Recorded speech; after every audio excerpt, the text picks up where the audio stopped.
Hello beautiful people, welcome back to the channel. So today I'm going to show you how I make this isyewu without using akanwu or potash. So over here is the goat head. I've taken out the brain, which is very important for this recipe, and I've wrapped it up in a foil. Okay, so this goat head was actually burnt and it has been properly scraped, and I've also used hot water to wash this goat head because of the tongue. So to take out the outer layer of the tongue, you need very hot water.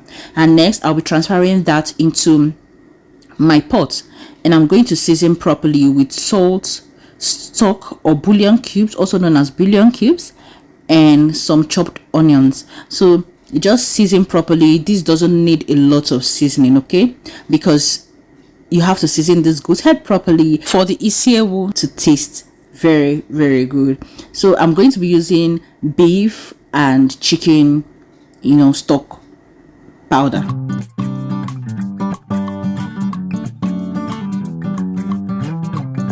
So after that, I'll go ahead and add in some water to it. I'm going to add in enough water to cook the goat head because it's quite tough, and we want this to fall off the bones, okay? And after adding the water, I'll go ahead and add in the goat brain that I've wrapped in the foil. Hello beautiful people, welcome back to the channel. Thank you very much for stopping by. Please kindly like this video, share, and do drop your comment. All right, so I would know your thoughts.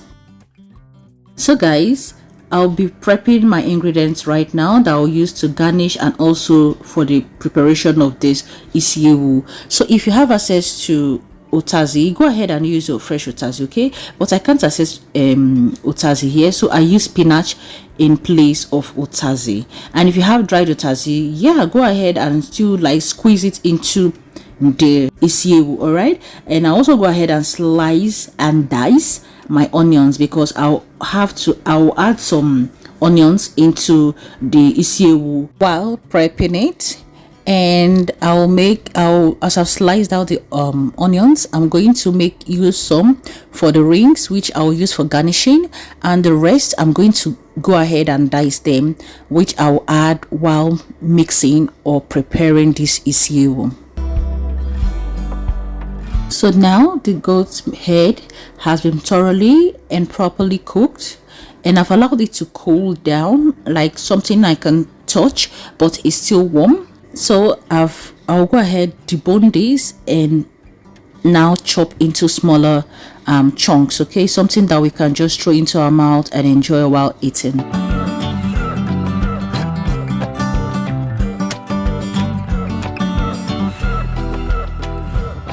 So in my clean pot, I'll go ahead and add in some palm oil. This is now time for me to make the ungo or the ncha I'll be using to mix the goat head, okay? So in my smoothie jar, I've gone ahead to add in the goat brain and added a bit of stock, like the goat stock, the stock I got from boiling the goat head. Blended a bit. I've blended it together to get this smooth paste. So I'll go ahead and mix it with the palm oil, and this will serve as the ncha. All right, yes. So as you can see, this is already looking thick, okay? So with this, you do not need to add any potash or akanwu into your isyewu. So as you can see, this is already looking very good. Guys, can you see this?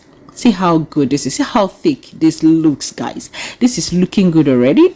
And I'll go ahead and add in my ehuru. Okay, I've blended. I'll go ahead and add in my pepper. Okay, add pepper to taste. All right, I'll give this a very good mix.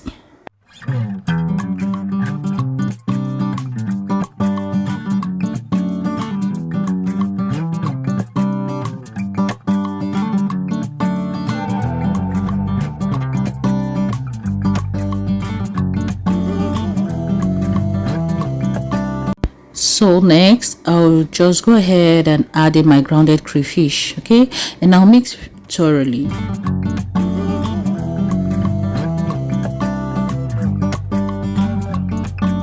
and this is looking very thick. So to loosen up this ncha, I'll go ahead and add in the goat's head stock. Okay, that's what I'm going to use to loosen this up. And with this goat head stock, with this stock I added now, I do not need to add in any other seasoning because the stock is well seasoned. And as you can see, out of the whole water I added, that's just the stock I have from the goat head, so it's well concentrated. And this ncha is too much, so what I got is too much and is going to be excessively juicy, and I don't want that, because I'll go ahead and add in more stock to this ncha. All right, so I'm going to mix this until it loosens up very well. If you want your own ncha to be lighter than this, go ahead and add in more stock to it, okay? But if you're okay with it at this point, after mixing thoroughly and everything is very well combined, go ahead and add in your goat head. All right,